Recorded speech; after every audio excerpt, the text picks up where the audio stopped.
We'll have opening remarks, and Celicia will go first. I'm Celicia Towers, as they stated. Ladies and gentlemen, we have a problem here in Wyandotte County, a systemic problem.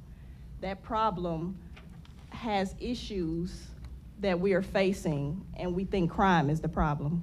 It's an economic problem. We have to incorporate education to these incarcerated individuals, and we have to prep them to be prepared to reenter into society. As your next sheriff of Wyandotte County, if you vote me as that is my goal in Wyandotte County, is to educate, uplift, and empower these individuals while they are incarcerated.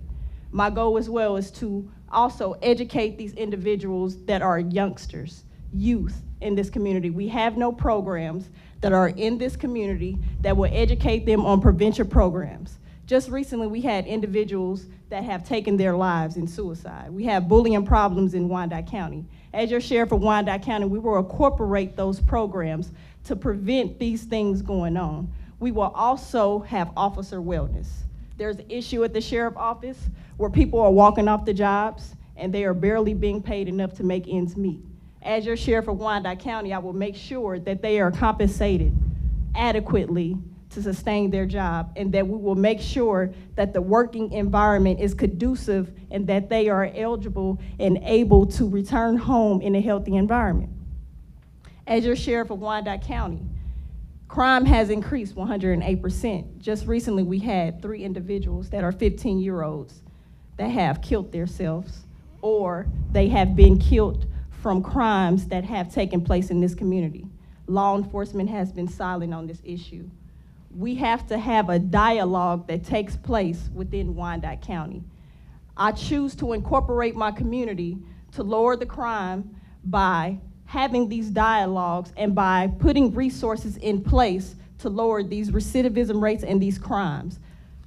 I, Celicia Towers, please vote for me as your next sheriff of Wyandotte County. Okay. Sheriff Ash? Thank you. Good evening, everyone, and welcome. Thank you for coming out tonight to hear the candidates. I know some of you are in for a long haul for all of them, and some of you may be here just for this one, but in either case, we want to thank you for coming out, to hear what we have to say. I've been the sheriff here for a little over 8.5 years in my second term, and I am seeking re-election to a third term in order for us to continue some of the good work that we began 8 years ago.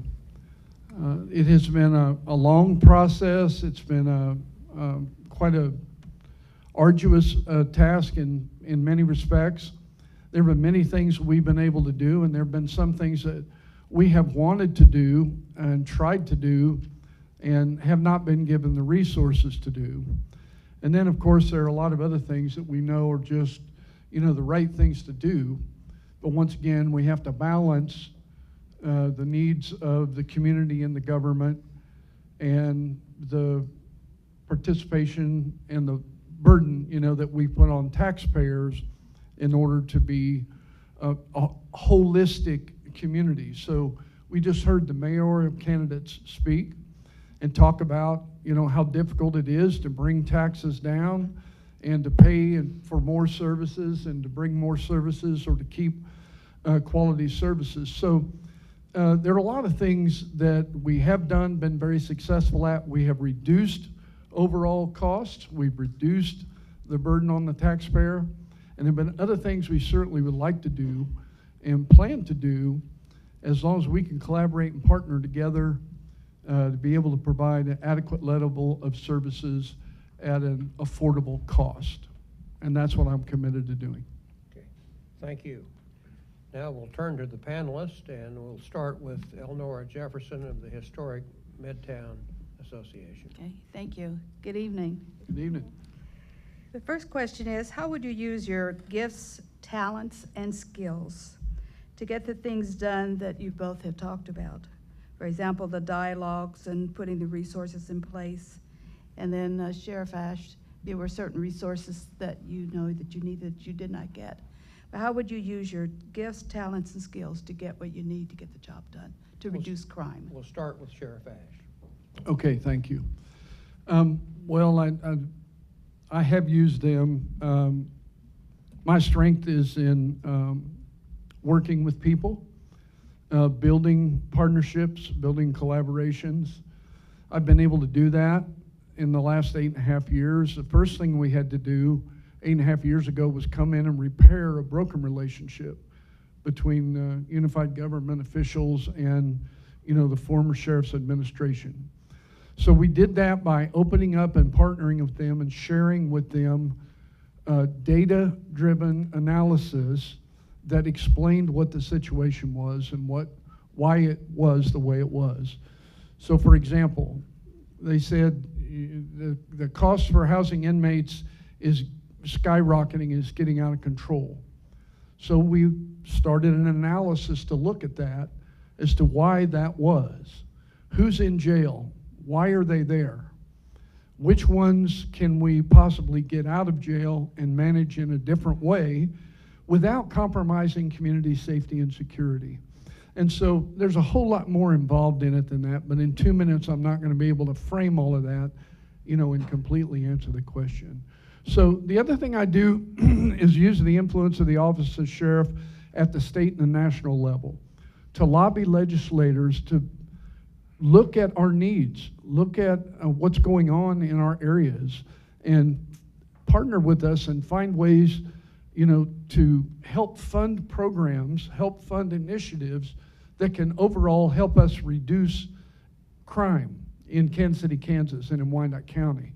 And so the Office of the Sheriff can use that influence effectively, but it requires spending quite a bit of time in Topeka and at times Washington, D.C. even, to be able to get that done. So I have done that and want to continue expanding on that. Okay. Celicia Towers. To use my gifts to make Wyandotte County a successful and a safer environment. There's no secret that I was raised in foster care. There is no secret that I was an at-risk youth.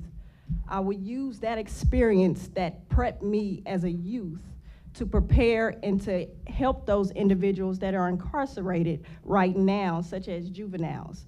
I will teach them how to navigate through the system and show them how to be successful as I am today. We need to incorporate programs that will prepare these individuals that are incarcerated, such as juveniles, adolescents. We need to prepare them and show them how to be entrepreneurs. We need to put those programs in there. We need to show them how to get certificates and how to be self-sufficient. As an at-risk youth, I had resources from mentors who showed me the way. That is it doesn't cost a lot of money to incorporate your community to help you build that community back up. We have to get the community involved back into the resources of the correction system. If we incorporate the community and get them involved, put mentorships, along with this $23 million juvenile facility, these issues that are going on with this $23 million juvenile facility, we have to open these services up to the public. To change this system of what is going on, we have to make those resources available to these youth that is going on. I will also use my gifts, such as day programs that will help these individuals who are not getting jobs and that are coming back into the community. They need to be prepped and prepared before they re-enter the community, such as CDL licenses. You have to get them that has minimum security or things that they have minimum crimes such as misdemeanors. You have to prep them with certifications and prepare them before they get out, get them jobs before they re-enter the society.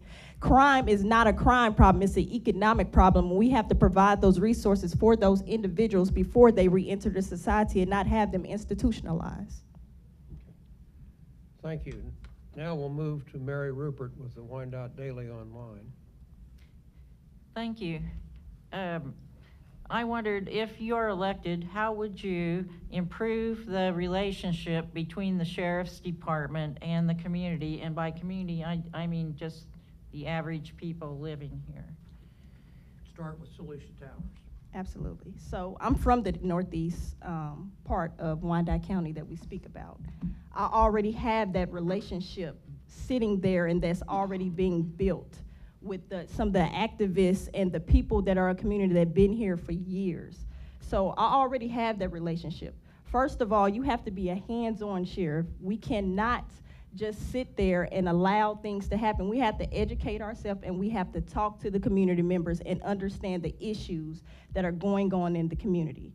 As your sheriff of Wyandotte County, I will make sure that my community is involved. I've spoke on it several times throughout my campaign, having a community service unit. They will help me hire the officers. They will help me view video footage. They will also help me go through things throughout this county, such as prepping these individuals that are incarcerated and prep them to re-enter the society, because we do not want institutionalized individuals. We want rehabilitated individuals re-enter into society. So you have to incorporate your community, because when someone commits crime, they do it in that community. They're raised in that community. That community have just as much right to help reintegrate those individuals back in the community than any officer, any judge, or any person, a lawyer that dealt with that case. So we have to incorporate those individuals, build those relationships, and make sure we involve that community in the whole process of them being incarcerated. Let them see how they're living. Let them get involved and have them, such as programs out on the street.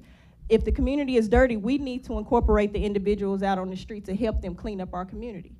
We have to get those individuals involved where we have cohesive training and cohesive resources where we help them and prepare them to get back in the community. My community service unit will help these individuals get back in the community. They will already be prepped and ready and have a relationship built, not only with the officers, but the citizens that are paying taxes for them to be incarcerated in that community. Okay. Sheriff Ash. Okay, that's a good question, Mary. Thank you. The key is building the relationships in the community. Now, to that end, I serve on a number of boards and work collaboratively with a number of groups. For example, the Family Conservancy, which supports particularly early childhood education program and development programs like Early Head Start, Project Eagle, and some of those kind of things that some of you are familiar with. And I also advocate with Fight Crime, Invest in Kids on the national level to be sure the federal funding keeps coming to fund those programs so that we can give the people who are neediest in our community the services that they need. These are the single mothers who are raising these children on their own without adequate resources to house them or feed them or educate them. They need the assistance of a program like that. Another group that I work with is Youth Build, which takes young people, some of the young people Ms. Towers is talking about, that have had contact with the criminal justice system, puts them in a program to help them complete their GED, at the same time helping them build skills in the construction trades industry so that they are employable when they get finished. Okay, so we're building that relationship there. I've served on the board, advisory board for the Boys and Girls Clubs, the Wyandotte County unit, the Kansas City, Kansas unit there, and a number of other organizations, because they support the kinds of programming that we need that deal with the social issues that end up resulting in leading young people into crime, rather than, as Ms. Towers did, recognizing the way out of it was to go get an education and change her life, which she did, and I applaud her for that. Those are the things that we need to build in the community. Okay. And that's what I do. Okay. Thank you. Now we'll move to Valerie Mussett, who is representing the Chamber of Commerce and the Fairfax Industrial Association. Thank you. My question is, do you find it more difficult than ever to gain recruitments for the Sheriff's Department? And if so, why? If not, why not? Start with Sheriff Ash. Absolutely. I think it's probably the #1 issue facing the internal operation, furtherance and sustainability, of all of the operations that the sheriff takes care of. I'll give you an example. Over the last 3 or 4 months, we've processed between 15 and 20 applicants that have applied for positions. We are at the end of that process and getting ready to hire a group of people on November the 2nd. I have 16 openings. I have 4 people who are acceptable candidates at the end of the process to hire. Now, if there's any good news in that, in all of our efforts over the last few years to be sure we've been inclusive and specifically focused on diversity, which I have been committed to for the last 8.5 years, those 4 candidates all represent diverse demographics. And so we have a African-American female, 2 African-American males, and 1 Hispanic bilingual male, something we need more of, a lot more of. So it is the number 1 issue. Why is that? There are lots of reasons. We could talk about, the Ferguson effect and the effect of the all of the murders, the high murder rate of police officers that was experienced throughout calendar year 2016, so on and so forth. The economy is generally better. The unemployment rate is the lowest it's been in the state of Kansas probably ever, very low in the country. And so there are lots of other opportunities for people to pursue. And a lot of young folks are just looking, particularly young folks are looking and saying, I don't know if that's what I want to go into right now because of, of all of the negativity. And so we're fighting all of those issues. Okay. Celicia Towers, your response? I don't think there's a problem with recruitments in Wyandotte County. I think there's a problem, for one, with pay. You are basically underpaid as a sheriff. People look at the wages that police officers make because there is a $52 million budget going to the police and only $26 million going to the sheriff office. They look at $16.30 when you come in, and you have to basically maintain 88 individuals as a detention officer. That's a problem. You're underpaid. That takes a toll on your body and your mind, and no one wants to work under those conditions. I also see that gaining recruitment is a leadership problem. You have to bring recruitment into the 21st century. You can't wait for individuals to come to you. You have to go get them. Right now, I have over 15 people saying, if you become sheriff of Wyandotte County, I will apply and I will work. And they're already at other departments right now. The problem is leadership. It's the morale within the sheriff departments.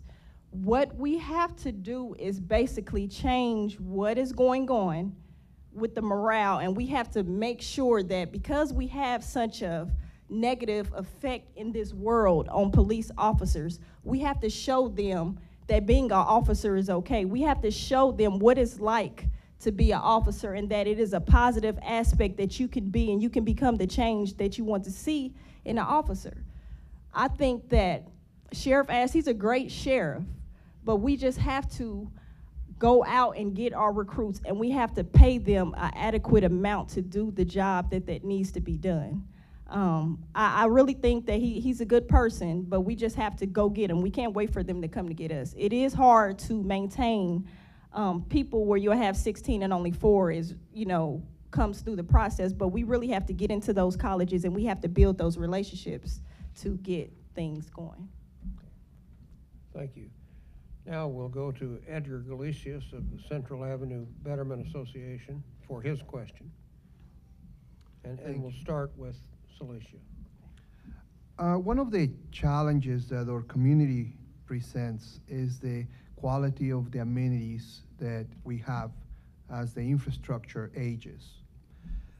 For park security, what is your strategy and vision for any of the problems, but more like homelessness and crime? Good question. So for homelessness, needs to be incorporated. There is a initiative that I have as Sheriff of Wyandotte County.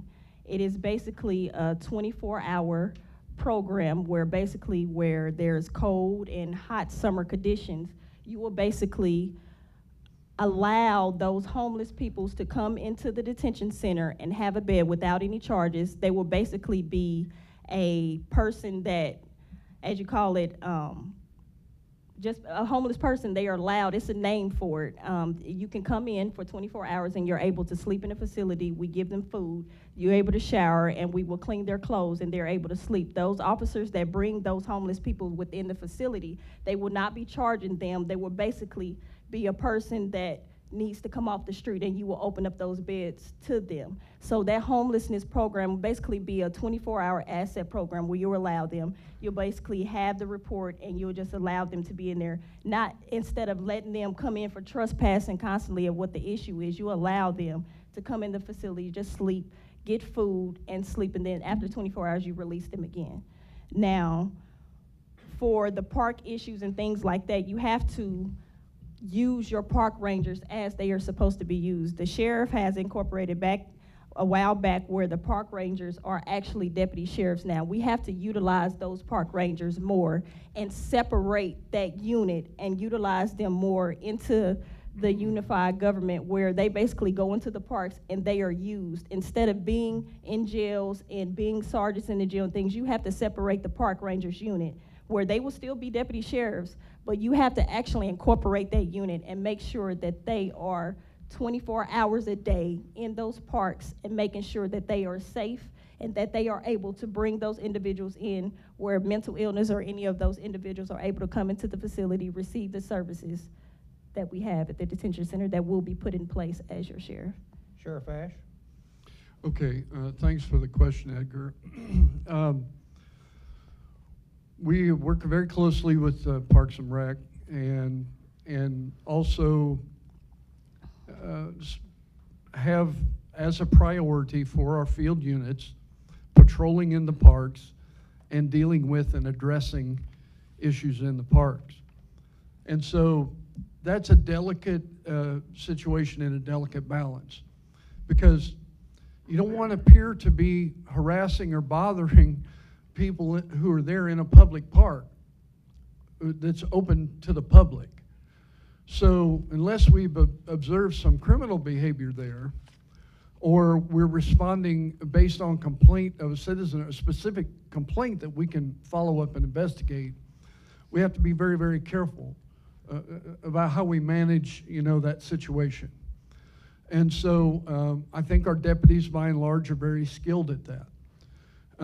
In fact, we were conducting a park check at a shelter at one of the parks earlier today.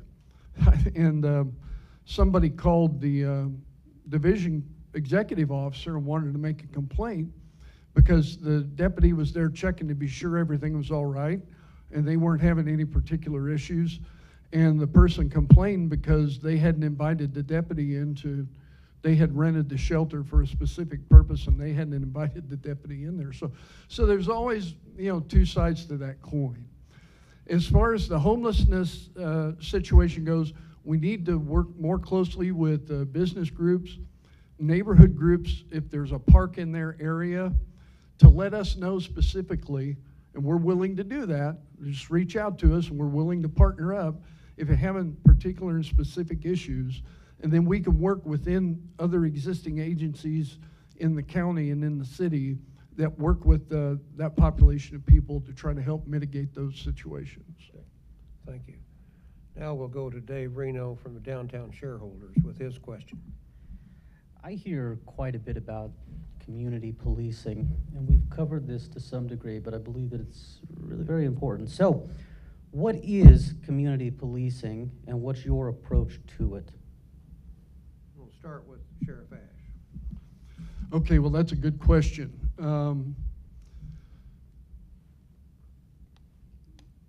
If you're in a community and I'm in the police, then I want to listen to you to tell me what community policing is.